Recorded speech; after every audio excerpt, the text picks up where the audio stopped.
नमस्कार दोस्तों और स्वागत है आपका आपके अपने चैनल नॉलेज विद डेव पर। आज हम बात करने जा रहे हैं एक ऐसे चरित्र की जिसे हम हर साल दशहरे पर जलाते हैं। लेकिन क्या आपने कभी सोचा है कि जिसे हम बुराई का प्रतीक मानते हैं वह सच में सिर्फ बुरा ही था या उसमें अच्छाई भी थी? मैं बात कर रहा हूं लंका के सम्राट रावण की। रावण यानी दशानन, 10 सिर वाला असुरराज, जिसे लोग कभी राक्षस कहते तो कभी महाज्ञानी, कोई उसे खलनायक कहता है तो कोई उसे शिव भक्त। और आज हम रावण की पूरी कहानी जानेंगे, उसका जन्म, उसका ज्ञान, उसकी भक्ति, उसकी ताकत, उसकी गलतियां और एंजेगोवा विरासत। और आखिर में समझेंगे कि रावण सच में बुरा था या महान लेकिन अहंकारी। तो वीडियो को अंत तक जरूर देखिए और अगर आपको यह ज्ञानवर्धक कहानी पसंद आए तो अभी लाइक बटन दबाइए, वीडियो शेयर कीजिए और हमारे चैनल नॉलेज विद डेव को सब्सक्राइब कीजिए। दोस्तों, चलिए शुरुआत करते हैं रावण के जन्म से। रावण का जन्म एक ब्राह्मण कुल में हुआ था। उसके पिता थे महर्षि पुलस्त्य के पुत्र विश्वश्रवा और उसकी माता थीं कैकसी। यानी रावण एक तरफ ब्राह्मण कुल का था तो दूसरी तरफ असुर वंश का, इसलिए उसमें ज्ञान भी था और शक्ति भी। कहा जाता है कि रावण के साथ उसके भाई कुंभकर्ण और विभीषण तथा बहन शूर्पणखा भी जन्मे थे। बचपन से ही रावण बहुत तेजस्वी और ज्ञान पिपासु था। उसने वेद, उपनिषद, ज्योतिष, आयुर्वेद और संगीत का गहरा अध्ययन किया। इतना ही नहीं, रावण एक महान वीणा वादक भी था। कहते हैं कि उसकी वीणा की ध्वनि से देवता तक मोहित हो जाते थे। अब दोस्तों, रावण सिर्फ विद्वान ही नहीं था बल्कि एक महान तपस्वी भी था। उसने वर्षों तक कठोर तपस्या की और भगवान ब्रह्मा से अनेक वरदान प्राप्त किए। इन्हीं वरदानों के कारण वह देवताओं, दैत्यों और असुरों को हराने में सक्षम हुआ। ब्रह्मा ने उसे वरदान दिया कि कोई भी देवता, असुर या राक्षस उसे नहीं मार सकेगा। यही वरदान आगे चलकर उसके अहंकार का कारण भी बना। रावण सिर्फ विद्या और शक्ति में ही महान नहीं था बल्कि वह भगवान शिव का अनन्य भक्त भी था। उसने कैलाश पर्वत को उठाने की कोशिश की ताकि भगवान शिव को अपनी शक्ति दिखा सके।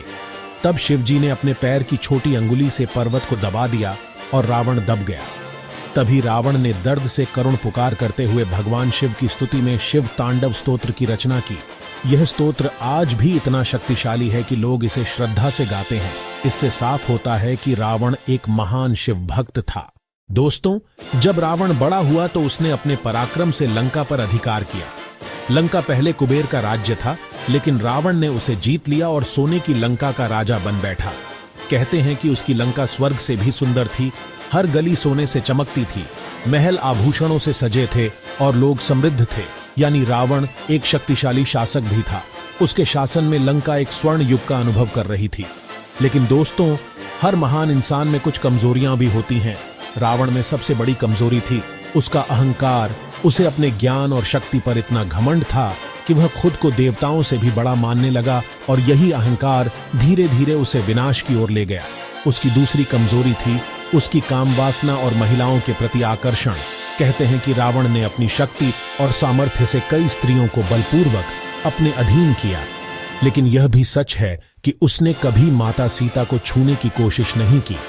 उसने उन्हें केवल अपहरण करके अशोक वाटिका में कैद किया, लेकिन बिना अनुमति के पास भी नहीं गया। इसका कारण था उसकी एक प्रतिज्ञा कि वह किसी स्त्री को उसकी इच्छा के विरुद्ध नहीं छुएगा। यह रावण का एक विरोधाभासी पहलू था। अब दोस्तों, सवाल उठता है कि क्या रावण सिर्फ बुरा ही था? बिल्कुल नहीं, रावण एक विद्वान पंडित भी था। इतना कि जब राम ने रावण का वध किया तो भगवान राम ने लक्ष्मण को आदेश दिया कि वे रावण के पास जाकर अंतिम क्षणों में उससे ज्ञान प्राप्त करें। और लक्ष्मण ने रावण से राजनीति, राज्य कला और जीवन दर्शन का ज्ञान लिया।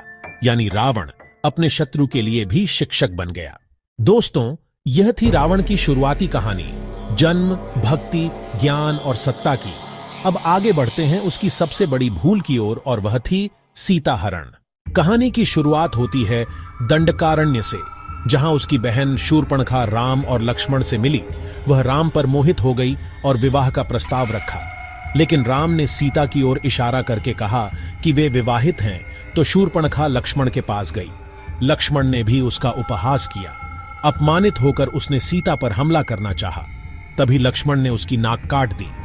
अपमानित शूर्पणखा रोती हुई लंका पहुंची और अपने भाई रावण से बदला लेने की गुहार लगाई। रावण ने यह सुना और उसका अहंकार जाग उठा। उसने सोचा कि अब समय है राम को सबक सिखाने का, और साथ ही वह सीता के सौंदर्य से भी आकर्षित हुआ और उसने सीता हरण की योजना बनाई। मारीच को स्वर्ण मृग का रूप देकर भेजा ताकि राम और लक्ष्मण सीता से दूर चले जाएं, और जैसे ही सीता अकेली रह जाए वह साधु का वेश धारण कर उनके पास पहुंचा और छल से उनका अपहरण कर लिया। रावण सीता को आकाश मार्ग से लेकर लंका ले गया और अशोक वाटिका में कैद कर दिया, लेकिन उसने उन्हें कभी स्पर्श नहीं किया। यह उसकी प्रतिज्ञा थी, वह केवल उन्हें अपनी रानी बनाना चाहता था।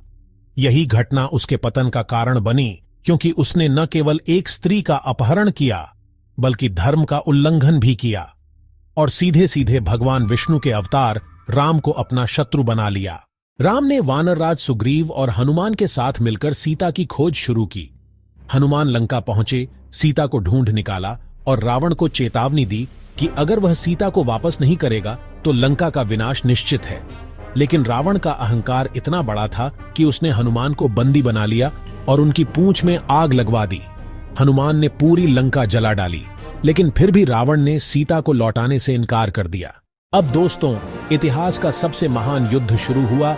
एक ओर धर्म और मर्यादा के प्रतीक भगवान राम थे और दूसरी ओर शक्ति और अहंकार से भरा रावण। युद्ध कई दिनों तक चला। रावण के पास इंद्रजीत और कुंभकर्ण जैसे पराक्रमी योद्धा थे जिन्होंने राम की सेना को भारी नुकसान पहुंचाया, लेकिन धीरे धीरे सभी मारे गए। विभीषण ने जब रावण को समझाने की कोशिश की कि सीता को लौटा दो तो उसने अपने ही भाई को अपमानित करके निकाल दिया। विभीषण राम की शरण में आ गया। युद्ध के निर्णायक दिन रावण स्वयं रणभूमि में उतरा। उसका रथ, अस्त्र शस्त्र और पराक्रम अद्भुत था। देवता भी भयभीत थे। रावण ने राम पर प्रहारों की झड़ी लगा दी, लेकिन अंततः राम ने ब्रह्मास्त्र से रावण का वध कर दिया। दशानन धराशायी हुआ और उसका अहंकार चूर चूर हो गया। लेकिन दोस्तों, भगवान राम ने उसके शत्रु होते हुए भी उसका सम्मान किया और लक्ष्मण को आदेश दिया कि वे रावण से अंतिम क्षणों में ज्ञान प्राप्त करें, और रावण ने मृत्युशैया पर उन्हें जीवन और राजनीति की अमूल्य शिक्षा दी। यह साबित करता है कि रावण केवल बुरा ही नहीं था बल्कि एक महान ज्ञानी भी था। दोस्तों, अब आते हैं रावण की अच्छाई और बुराई पर। रावण को हर साल दशहरे पर जलाया जाता है। यह बुराई पर अच्छाई की विजय का प्रतीक है। लेकिन सच यह भी है कि रावण एक महाज्ञानी, शिव भक्त और पराक्रमी राजा था। उसके 10 सिर प्रतीक थे। उसके 10 गुण और अवगुणों के काम, क्रोध, लोभ, मोह, मद, मत्सर, बुद्धि, प्रज्ञा, विज्ञान और तपस्या, यानी रावण अच्छाई और बुराई दोनों का मिश्रण था। वह न पूरी तरह दानव था और न ही पूरी तरह देवता। भारत के कई हिस्सों में रावण की पूजा भी होती है। मध्य प्रदेश के मंदसौर और विदिशा में उसे कुलदेवता माना जाता है।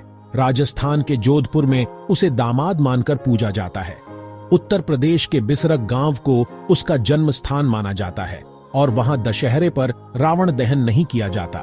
दक्षिण भारत में भी रावण को एक महान शिव भक्त और विद्वान के रूप में सम्मान दिया जाता है। यह सब हमें बताता है कि रावण केवल खलनायक नहीं था बल्कि एक जटिल और बहुआयामी चरित्र था। सांस्कृतिक दृष्टि से रावण का प्रभाव गहरा है। दशहरे पर उसका पुतला जलाना हमें याद दिलाता है कि बुराई केवल बाहर नहीं बल्कि हमारे भीतर भी होती है। हमारे भीतर का अहंकार, क्रोध और लोभ ही असली रावण है जिसे हमें जलाना है। उसकी गाथा हमें यह सिखाती है कि केवल ज्ञान और भक्ति से जीवन सफल नहीं होता। अगर उसमें विनम्रता और धर्म का पालन न हो तो पतन निश्चित है। अंततः दोस्तों, रावण से हमें यही शिक्षा मिलती है कि ज्ञान, शक्ति और भक्ति कितनी भी बड़ी क्यों ना हो, अगर अहंकार उसमें प्रवेश कर जाए तो विनाश तय है। हमें अपने भीतर के रावण को हराना है, अपने अहंकार और लोभ को समाप्त करना है, तभी हम सच्चे अर्थों में विजयी हो सकते हैं। तो दोस्तों, यह थी रावण की पूरी गाथा। जन्म से लेकर विनाश तक, अच्छाइयों और बुराइयों से लेकर सांस्कृतिक प्रभाव तक। अगर आपको यह वीडियो पसंद आया हो तो अभी लाइक कीजिए, अपने दोस्तों और परिवार के साथ शेयर कीजिए और हमारे चैनल नॉलेज विद देव को सब्सक्राइब कीजिए ताकि आपको ऐसे ही ज्ञानवर्धक और ऐतिहासिक विषय मिलते रहें। मिलते हैं अगले वीडियो में एक नई कहानी और नए ज्ञान के साथ। धन्यवाद।